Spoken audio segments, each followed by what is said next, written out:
Qui sera vacciné en premier contre le Covid? La Haute Autorité de Santé, organisme indépendant, a donc donné une première réponse ce matin.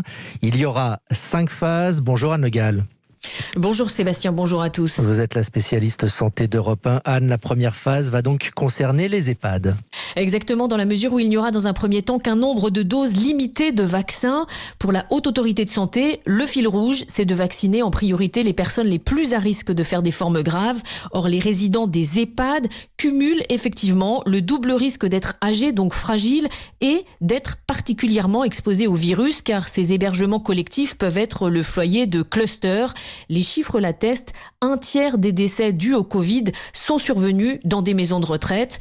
Par ailleurs, la HAS estime que tous les personnels qui travaillent dans ces EHPAD et qui ont un facteur de risque du fait de leur âge ou d'un problème de santé doivent aussi se faire vacciner en priorité.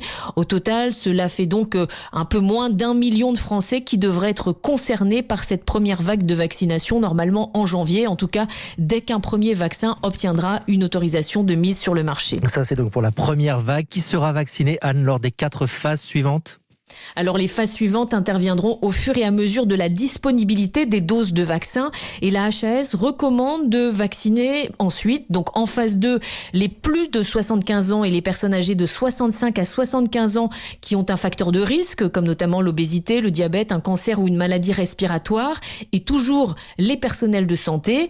En phase 3, ce serait l'ensemble des personnes âgées de plus de 50 ans. En phase 4, ce serait toutes les personnes exposées au virus dans leur métier ou des personnes à risque, quel que soit leur âge. La phase 5 pour les personnes majeures en bonne santé n'interviendrait qu'après l'été, toujours sur la base du volontariat. Et évidemment, tout ceci est susceptible d'évoluer en fonction des caractéristiques des vaccins qui arriveront sur le marché, car à ce stade, on ne connaît pas encore leur durée de protection, ni s'ils peuvent limiter ou pas la transmission du virus. Anne Le Gall, spécialiste santé d'Europe 1, merci pour ces explications.